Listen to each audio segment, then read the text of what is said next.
여러분 반갑습니다. 이렇게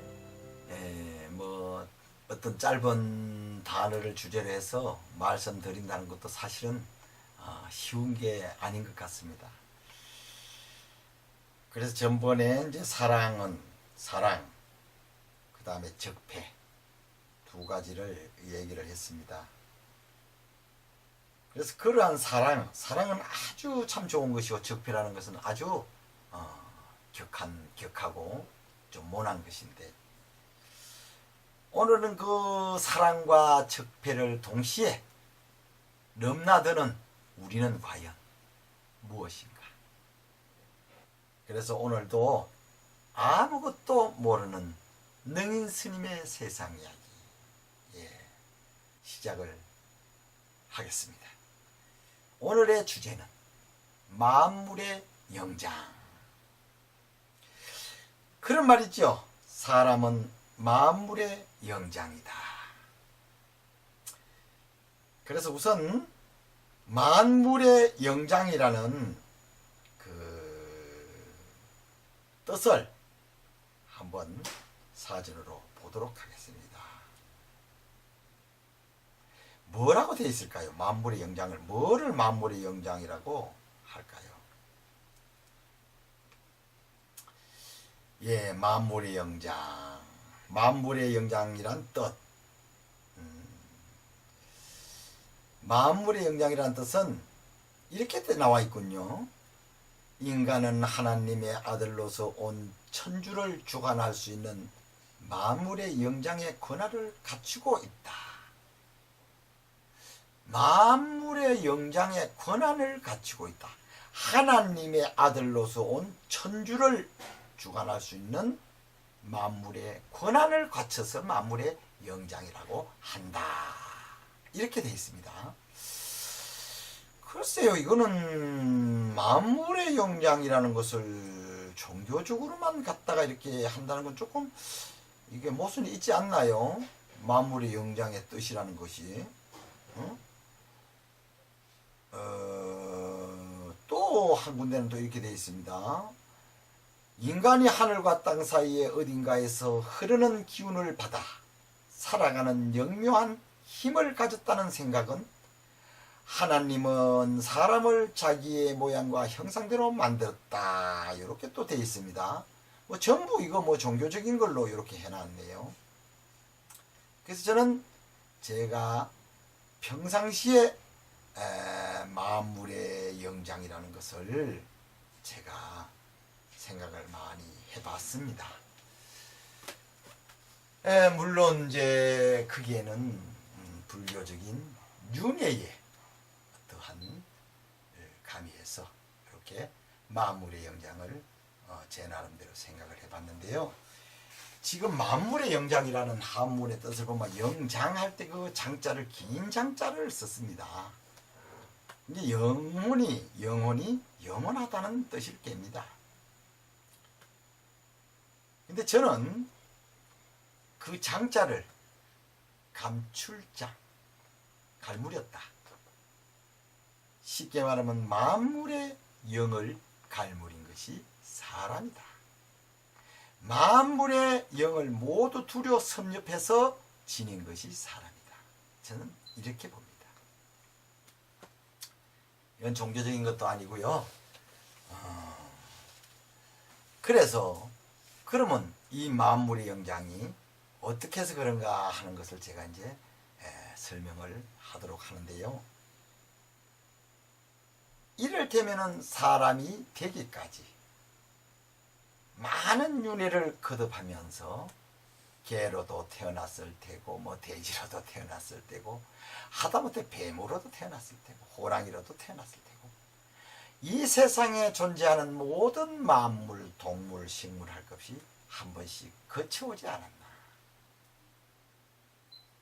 그래서 거기에 대한 모두한 어떠한 정신적인 요소를 모두 갖추고 있다. 사람은. 그렇게 저는 생각을 합니다. 그래서 모든 것을 우리가 하다못해 식물이 식물 다 이렇게 하다 보면요, 바로 사람은 적응이 되었고 모든 것을 갖다가 우리가 컨트롤 할 수 있는 그런 힘이 있거든요. 그것은 내 자신의 어떤 일부분이 아니고서는 그렇게 할 수 없다, 이렇게 봅니다, 저는. 그리고 우리 불교적인 윤회법에 보면 여러 가지 생을 살면서 발전을 거듭해서 사람으로 태어나서 결국은 자아를 깨우쳐 가지고 부처가 되기까지의 어떠한 수행의 길을 가게 되는데요, 그냥 세속적인 문제를 우리가 풀어보더라도, 예를 들어서 보십시다. 남자들이 말입니다, 가끔 술을 많이 마시게 되면 전봇대에다가 소변을 보죠. 밤에다 소변을 보고. 그 뭐하고 행동이 같다고 보십니까? 저는 거기에서 생각하는 것이 개를 생각해 봤습니다.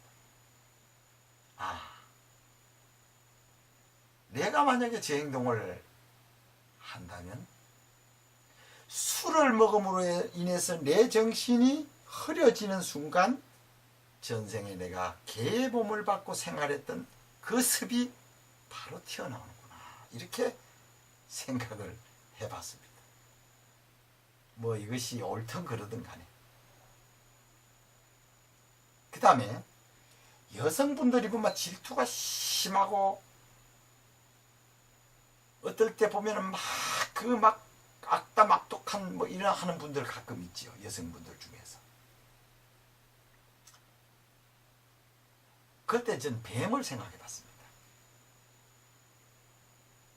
저분이 뭔가가 정신적으로 이성을 잃고 보니까 그 흐려진 틈에서 그러한 뱀의 어떠한 습이 남아있는 것이 튀어나오는 거 아닌가.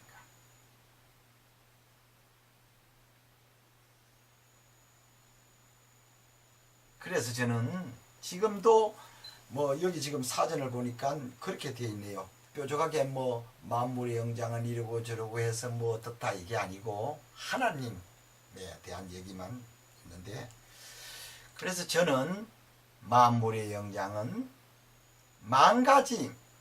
만물이라고 해서 만가지가 아니고 이 세상의 모든 만물의 영을 갈무린 존재가 사람이다. 대단한 거죠. 그걸 만약에 말입니다, 우리가 땅 속에 있는 아주 미생물 작은 그 생명부터 진화를 해서 만약에 내가 사람까지 올 만큼 발전을 했다면 대단한 거 아닙니까? 대단한 거죠. 물론 이건 불교에서 윤회를 인정할 때 얘기입니다. 그렇지만 저는 사람들의 습관 속에서 보면은 모든 만물의 행위들, 습들이 많이 닮아져 있습니다. 아까도 말씀드렸지.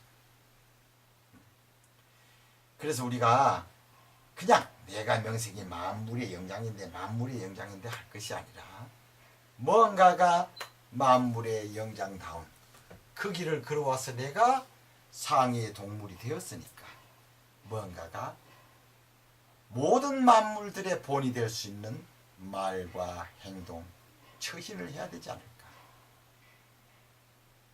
그리고 거기에 합당한 또 나만의 삶을 잘 걸어가야 될 것이 아닌가.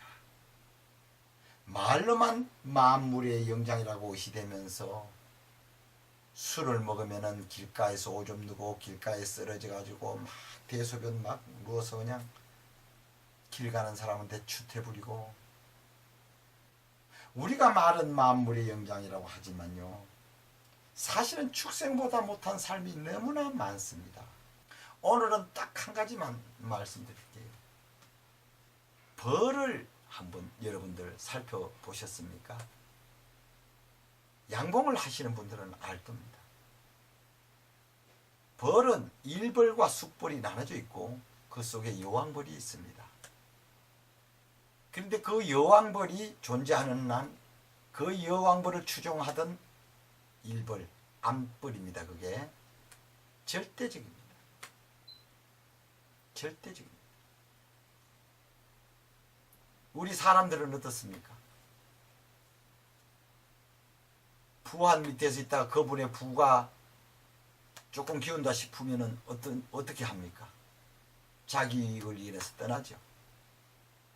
권력을 쥐고 있는 분이 뭔가가 문제가 생기면 자기부터 살라고 어떻게 합니까? 벌은 여왕벌이 존재하는 한 절대 충성입니다. 결국은 사람이 벌보다 못하죠.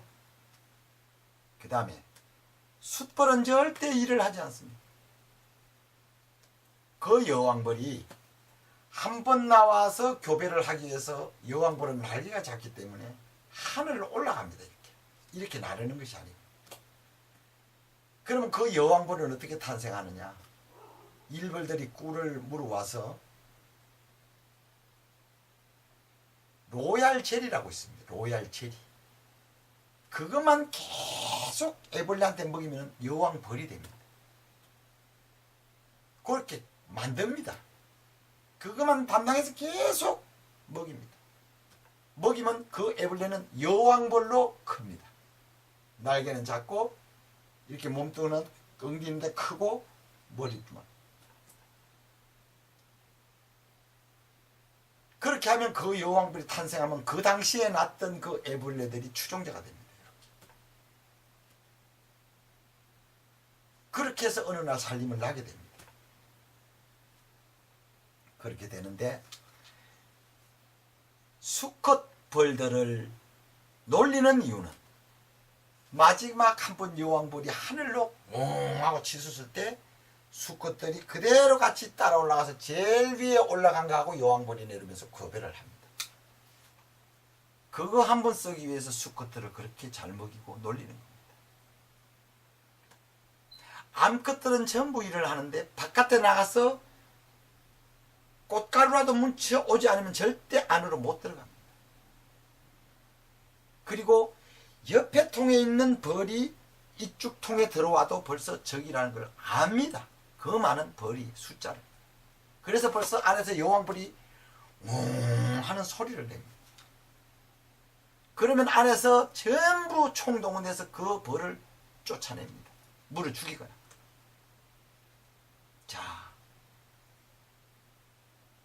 그 후로 숫벌들은 올라가서 숫벌들이 올라가서 교배를 하고 떨어지는데 그 교배한 숫벌은 침이 빠져서 죽고 나머지는 전부 벌벌이 됩니다. 절대 그때부터는 그 벌통에 못 들어갑니다. 자, 이 얘기를 듣고 보면 만물의 영장인 사람은 어떻게 살아야 되겠습니까? 여러분들 한번 깊이 생각해 보십시오. 그 작은 벌한테 우리가 배울 것이 뭐가 있는지.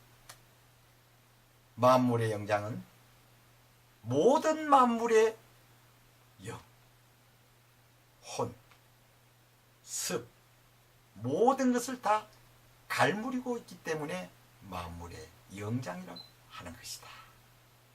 이것도 저는 그렇게 생각합니다.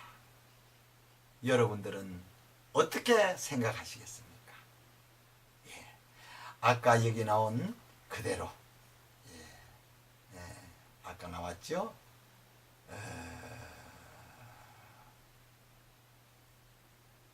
종교적인 관점으로 그렇게 받아들이시겠습니까? 아니면 진솔한 정말 우리 그 사람의 만물의 영장을 만물의 혼을 갈무린 그러한 위대한 존재로 받아들이겠습니까? 좋으시면 구독 그리고 좋아요 아시죠? 네, 다음 시간에 또 뵙겠습니다. 행복하십시오.